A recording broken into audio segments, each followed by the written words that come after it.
All right, all right. Welcome to the Accelerating Digital Adoption Podcast. I'm Jay Kerway, Managing Partner at Value Add of Healthcare Innovation. At Value Add Group, you all know our accelerators help healthcare leaders get unstuck and accelerate digital adoption in their organizations. So with me today is Chris from Head of Go-to-Market for Amazon Web Services, Healthcare and Life Sciences Group in particular. Thanks for being with me. Jake, thanks for having me. Yeah, you bet. So before we start, it's customary, music gets us into the right mood. I've found, and there's been research, if you've ever come across Sean Acker from Harvard, he has a book called The Happiness Advantage. It's a smile literally gets better results. If I remember correctly from that book, salespeople, 19% more sales from those guys that are happier versus those that aren't. A smile goes a long way. So my technology has really been difficult. They seem to have changed the platform on me, Chris. I have a song that I typically play, and today we're going to improvise through my iPhone into the mic. Improvising is part of innovation, so let's do it. Let's do it. And feel free to dance, my friend, because this is Golden Swagger. I picked it up in Washington. There was one of the Smithsonian museums, and it had a section about the Olympics and black athletes. And this was the song that was playing. Thanks to Shazam, I've got it now on my playlist when I work out. Here it is.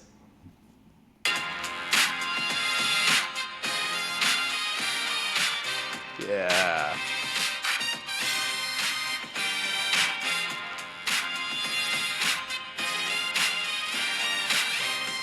You could do some HIIT workouts to this, right? Oh, yeah. This is getting me started on the day. That's it. All right. Went so well. In such a good mood. Yes. Yes.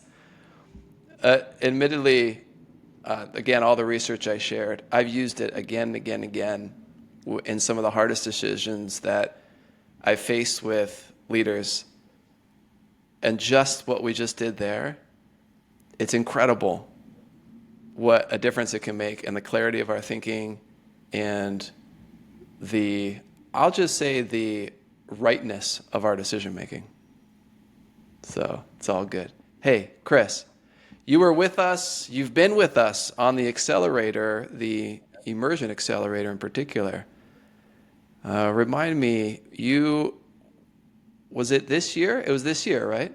We met for the first time in March. In March, Oh, yeah. Yeah. And tell me a little bit about that. Look, I know that we ask a lot of people.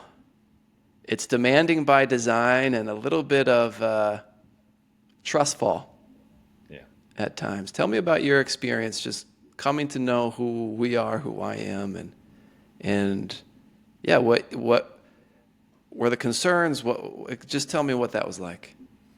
Absolutely, Jake. And I'm really excited about this conversation. I've been looking forward to it for a good amount of time here. And I think heading into that session, I was definitely a skeptic. When my colleague Lorraine brought it to my attention, I'm in the business of, let's say, sales, helping customers. Oftentimes you're in and out of meetings, you're flying in, you're flying out. And when I learned that there was this accelerator where it wasn't only going to be a 1-day or a 2-day workshop in some major city, it was going to be an immersion for a week in Moab, and then it was not going to stop there, it was going to continue on. I was wondering, how am I going to find the time? How is this going to actually add value or generate results? And so immediately my mind went to outcomes. And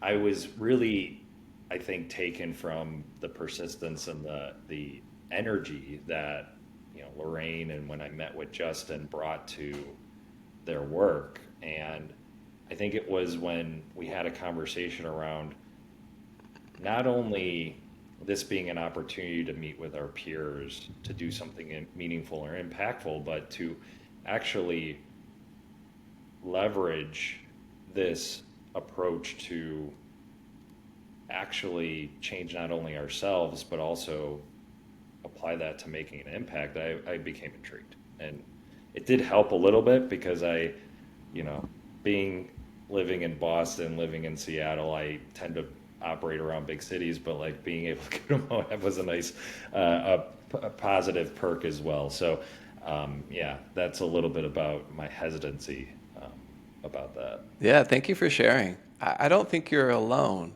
What we do is very different. One reason why we do it is because it is different. And we know it works. We know it works. So I say that with such conviction, but let me backpedal Yeah. and ask you. So you did go on a bit of a risk engaging with us and continue to engage with us. We have our graduation coming up here at the end of the month where you'll finish the complete 21-week program. So you're in the home stretch. Good on you. What value has come from it?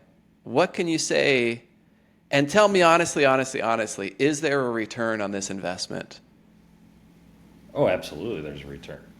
I'd say there's a return in multiple ways. I think one of the most meaningful, impactful part of this journey is one, applying it to yourself individually. And I think one of the things that really helped me think through was not only, our roles in our day to day, like being on the ground, just doing the work, but also thinking about how do we leverage this, let's say, mindset or this approach to change our mindset such that we can actually allow ourselves to innovate and make an impact. Like we're with amazing people. I think the cohort that we have comes from technology. It comes from industry. It comes from healthcare. It comes from coaching. Everything comes together because what we're really trying to do together is make a meaningful impact in the industry. And so, we're in healthcare, we're in life sciences. So much tremendous progress has been made with modern medicine, with modern healthcare, but also so much opportunity still lies in front of us.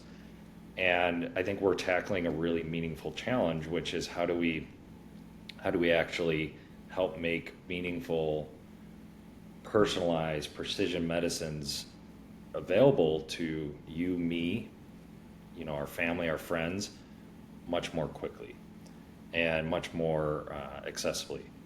And so in order to do that, I think this mechanism or this process has allowed us to apply that around our own personal mindset, but also our shared mindset, and help us earn trust together to go tackle this big, really meaty challenge out there in the world.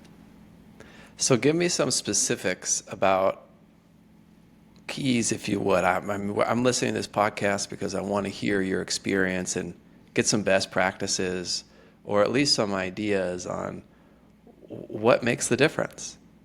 Yeah. What is it? I mean, you're there trying to implement technology services, AWS, and there are different products and services. What happens for those that succeed compared to those that don't? Well, coming from technology and spending my career at that intersection of technology, digital technology, and industry, we often tend to think, the problem or the solution to every problem is technology, and it's not. It's not about the technology. The technology's there. What this has allowed us to do is to create, I think I'll just share an example. One of the tools that we have was the digital mindset canvas, and thinking through how we oftentimes are not even necessarily operating in the same plane of the world situation. So I'll kind of help get here quickly, but just something simple around, do we all understand the context? Have we all oriented ourselves around context? Because oftentimes people will just jump to solution, or they'll try to focus on the problem. They can't stay out of the problem.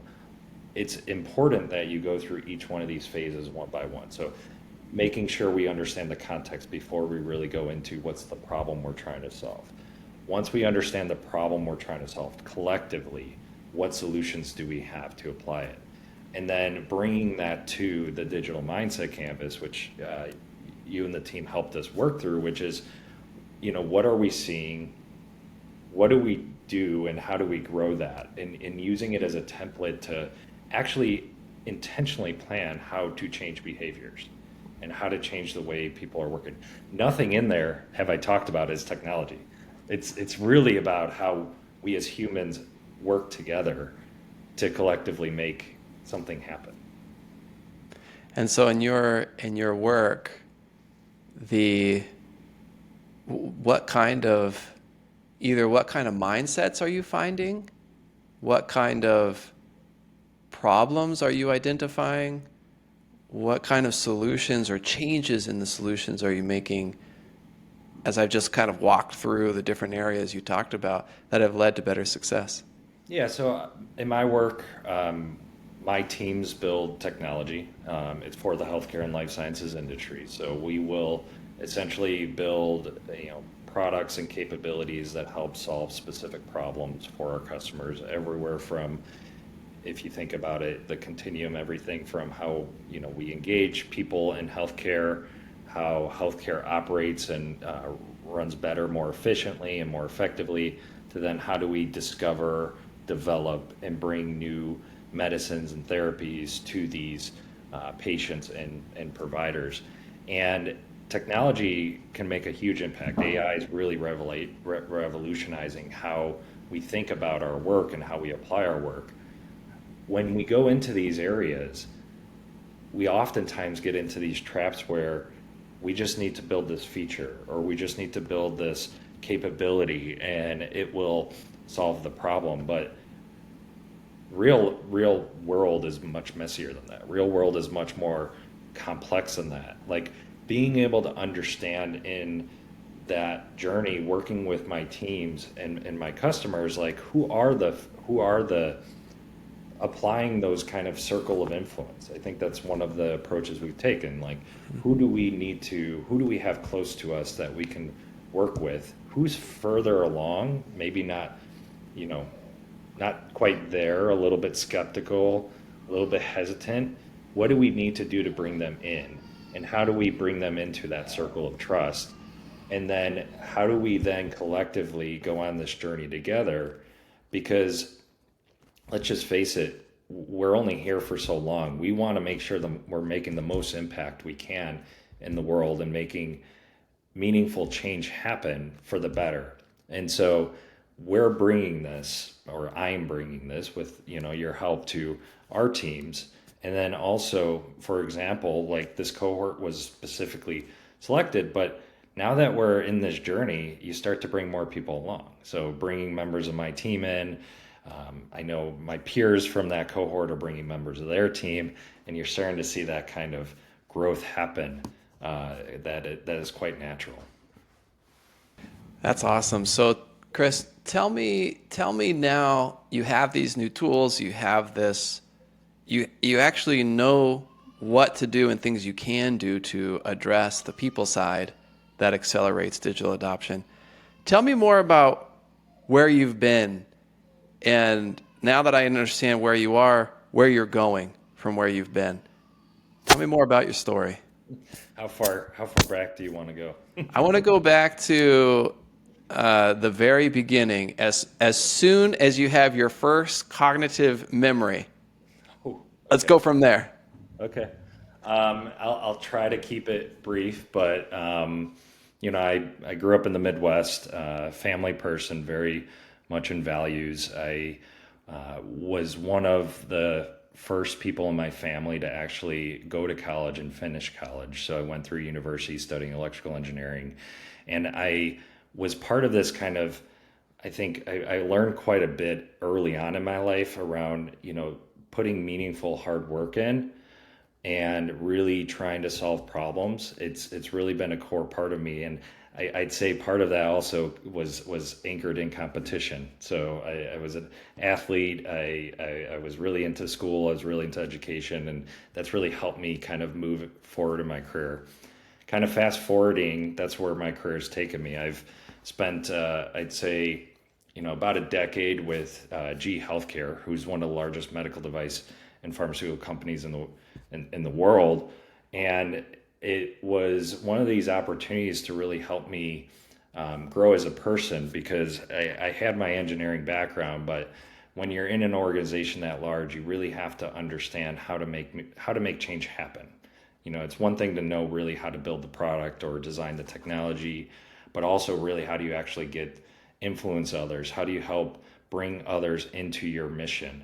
And I learned a lot. I had an opportunity to take on early in my career really tough challenges, going where the conflict is I think one thing Justin told us during these sessions, which is, that's where you learn, that's where you evolve very quickly. And been part of an organization that had to really transform quickly and then drive accelerate growth. I think we went from 0 to 100 million in about, let's say, 3 years. And that is an amazing journey to be on. If you're ever part of that in a company, it's an experience that it's one of those immersive experiences that you have to take in your journey.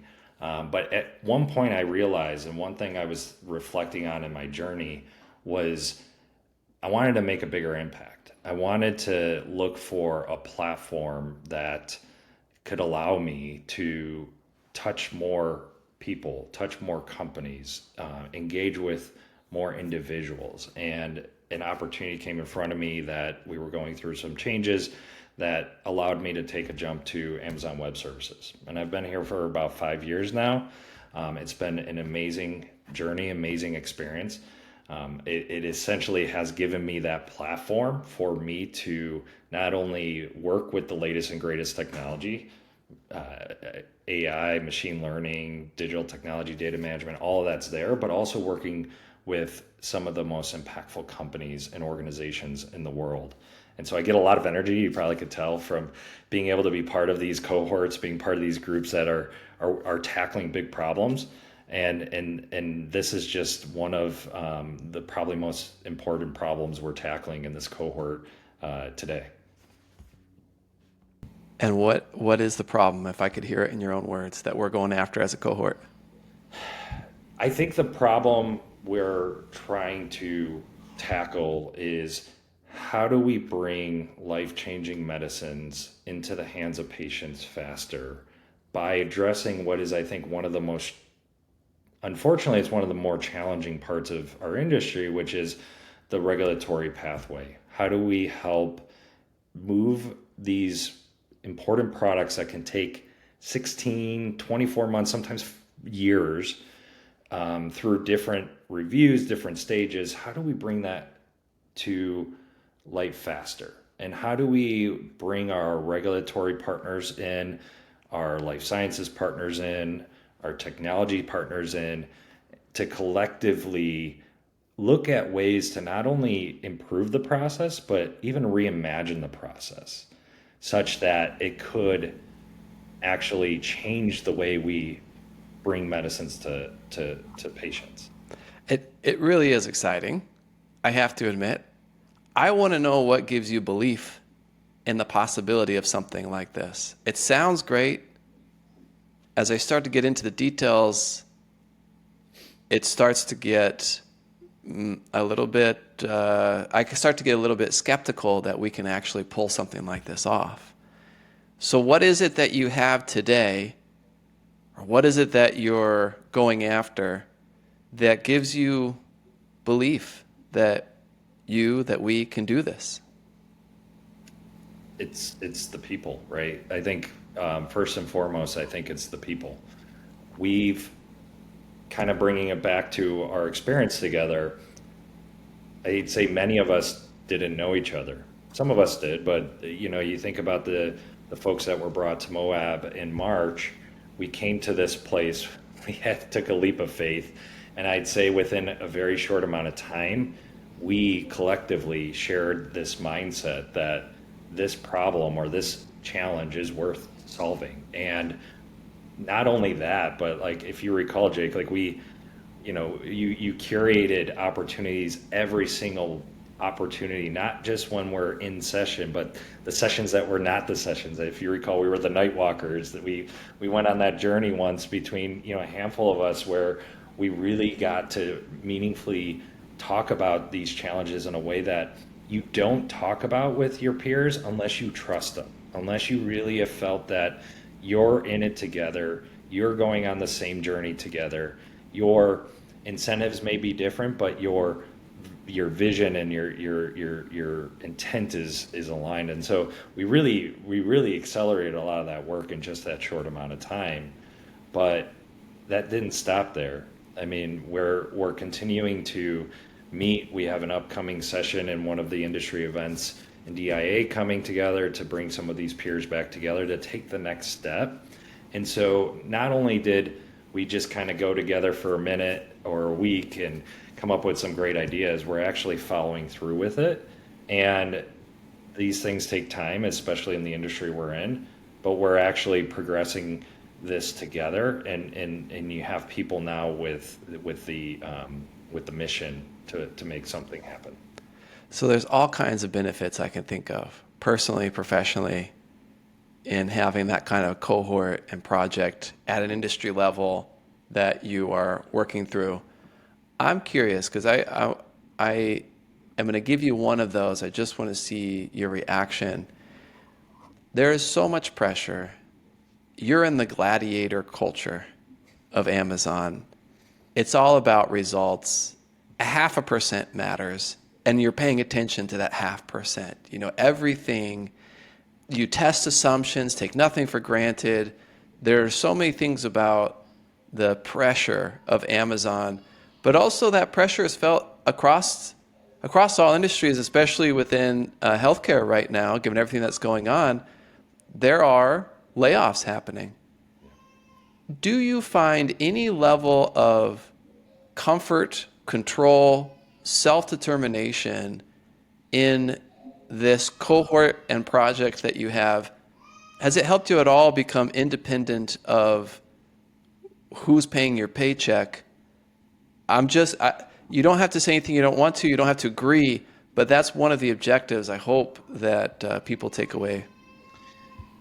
It's an interesting point, and we are in a time right now where you just look at the news and you'll see another announcement about a layoff, or you're seeing obviously what's playing out in kind of the political arena.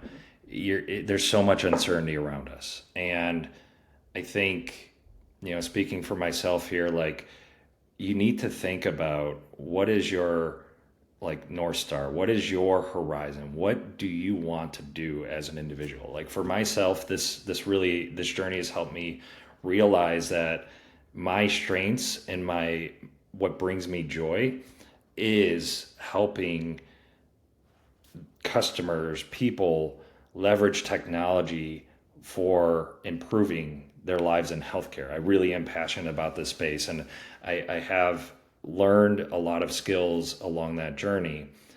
But we as individuals, I think, need to remind ourselves that we are part of an amazing world where there are many different ways to leverage platforms, whether it be your company, whether it be, a podcast, whether it be, social networks.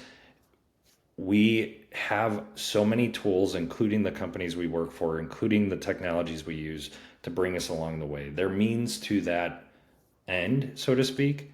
And we just need to keep reminding ourselves that if, one thing happens that isn't really helping you in that stage, there's something else out there that can bring you what you need to keep going. And so I try to bring that. I try to make sure, every day we're changing. Every day we're transforming. Every day there might be an organization change, or there might be an impact to teams. But keeping ourselves reminded that it will, that will happen. But invest in yourself, invest in your time, and good things will happen. Thank you for that wisdom, Chris, born of great experience for GE Healthcare, Amazon, and so on. Thank you very much. Appreciate having you. In closing, the one thing I'll share with you and share with whoever is listening to this is something that I firmly believe in that helps get people to that place where they are independently self-deterministic in where they're going and the impact they're having. Do one thing that scares you every day. And with that, we'll sign off. Thanks, Chris. Thank you, Jake.